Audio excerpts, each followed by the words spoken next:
ये क्वेश्चन सबके लिए काम का हो सकता है। अभी एक सेंटेंस है तो उस पर किसने भेजा है, it was in news that supreme court has said that love marriages are major reason behind the increased divorce rate in India. How much it is correct, because please give some views about it and how ethical or moral these statements are in current social context। देखो supreme court ने ऐसा कब कहा मुझे नहीं पता, पर कहा है तो या तो किसी कंटेक्स्ट में कहा होगा, अदरवाइज नहीं कहा होगा, कहना चाहिए भी नहीं। तो मतलब बहुत प्लेन तरीके से देखें तो you can say one of the reasons behind increasing the divorces is the increase in the number of love marriages. Yes, you can say that to some extent. पर इससे ये निष्कर्ष निकालना कि लव मैरिज खराब होती है, अरेंज मैरिज अच्छी होती है, थोड़ा ज्यादा हो जाएगा, इतना मामला है नहीं। डिवोर्स क्यों होता है, जैसे कल हमारी बात हुई, मैंने आपसे पूछा randomly, how many couples in your opinion are living happily because they like each other, not because of social constraints और प्रेशर। तो आप में से कुछ क्रांति करे तो बोले कि 100% प्रेशर में रह रहे हैं, एक भी उससे फ्री नहीं है। But generally most of the people believe it should be somewhere 80-90%, ऐसा कुछ होगा, है ना। So in a society where 80-90% people are living together just for social pressures, it means the potential divorce rate is very high, but somehow we have been able to manage it to at a very low level. तो divorces love marriage में ज्यादा हो जाते हैं क्योंकि वहां social pressures कम होते हैं। अरेंज मैरिज में क्या होता है कि जब पहली बार जाते हैं तो फूफा और मौसा जाते हैं देखने के लिए, इसका फूफा उसके फूफा से मिल के आता है पहले, और दोनों मिलकर डिसाइड करते हैं बच्चों की शादी करेंगे जिन्होंने देखा भी नहीं आपस में भी। फिर इस गांव और इस गांव का रिश्ता जुड़ता है, फिर शादी होती है। तो भारत में अरेंज मैरिज दो लोगों में नहीं है, तो 2 गांवों में होती है। उसके बाद गांवों में क्या होता है, उस गांव का हर व्यक्ति चाचा हो जाता है इसके बच्चों का, क्योंकि पापा का गांव है। उस गांव का हर आदमी मामा हो जाता है। इस लेवल का जब बॉन्डिंग होगी तो जब वो झगड़ा करते हैं ना, तो 2 गांव झगड़ा करते हैं, बहुत रिलेटिव्स हैं, सोशल प्रेशर्स हैं। So because of those social pressures, it is almost impossible for the people in arranged marriage to dissociate with each other, even if they are mentally or emotionally disconnected.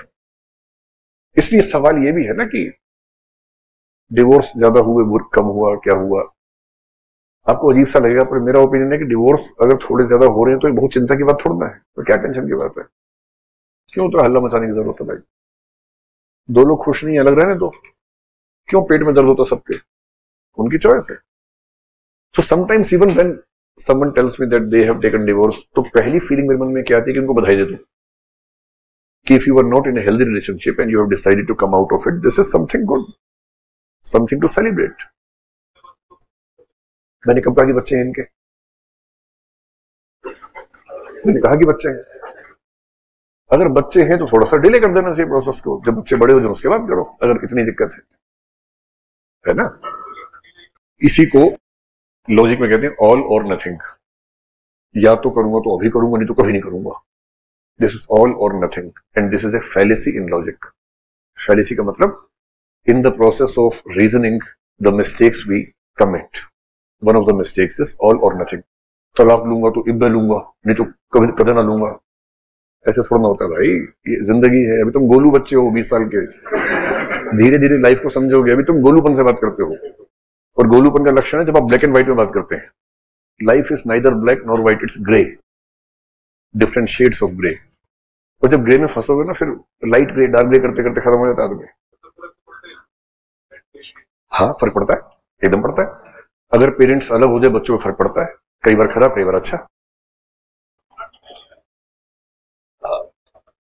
इसका answer यह है कि दोनों Shubham square का कहना यह है कि अगर पेरेंट्स में रिश्ता ठीक ना हो तो बच्चों को दिक्कत होती है। एकदम ठीक बात है वो तो भाई। अगर घर का माहौल अच्छा नहीं है, टॉक्सिक है, तो दिक्कत सबको होती है, उनको भी हो रही है, उनकी वजह से बच्चों को हो रही है। But if the problem is at a level where no solution is possible, no good solution is possible, दोनों में फ्रीक्वेंसी मैच नहीं हो पा रही, it's almost impossible to have a good frequency between these two people. सवाल है कि तब क्या करें। तलाक कोई गुड्डे गुड्डी का खेल तो नहीं, चल चल तलाक लेते हैं, तू लेगी, हाँ मैं भी लूंगा, चल लेते हैं, आजा, पहले तू बोलेगी पहले मैं बोलूं, पहले तू बोल, तलाक तलाक तलाक। ये तो हो नहीं रहा है ना, ये तो हो नहीं रहा। ये जिंदगी का सबसे मुश्किल फैसला होता है जो लोग करते हैं, आसान तो नहीं होता है। और ये जो बात है ना कि अगर पेरेंट्स अलग हैं तो बच्चा कैसे जिएगा, मैं भी ऐसा मानता हूं, Surprisingly, one of the best persons of present day world which I like the most is Barack Obama. और बराक ओबामा ने बचपन से एक दिन भी अपने बाप को नहीं देखा. उसके पिता ने उसकी मां को तब तलाक दिया जब वो पेट में था. यू हैव मेनी एग्जाम्पल्स, है ना, एग्जाम्पल्स हर तरह के मिल जाते हैं. और एक बड़ी अच्छी बात जो एक उपन्यास में लिखी थी, no father is better than a bad father, and this applies to everyone. No husband is better than a bad husband, no wife is better than a bad wife, mother everywhere. So if you are in a toxic relationship with your father, or maybe two people together, and this toxicity has to remain always, it's better to come out after making all possible attempts. I'm not saying कि तुरंत कर दो. You should make all possible attempts, but even then, if the things are not happening in the right direction, क्या दिक्कत है? और बच्चे लगातार झगड़ा देखें, इससे अच्छा है कि बच्चे एक के साथ रहें, दूसरे से हफ्ते में एक बार मिल लें. वो बहुत बेहतर है उसकी तुलना. ठीक है, इसमें ब्लैक एंड व्हाइट नहीं होता कि ये या वो नहीं होता है. एक के साथ रहेंगे, दूसरे से हफ्ते में महीने में एक बार मिलेंगे 2 घंटे के लिए. So still they have both the parents, not in one home but differently they are with them. और वो 2 घंटे कई बार ज्यादा अच्छे होते हैं क्योंकि उस समय पेरेंट्स का बिहेवियर भी ज्यादा अच्छा होता है ना. So social issues should be seen in, I mean, not only in the conservative light, we have to see the realities as well.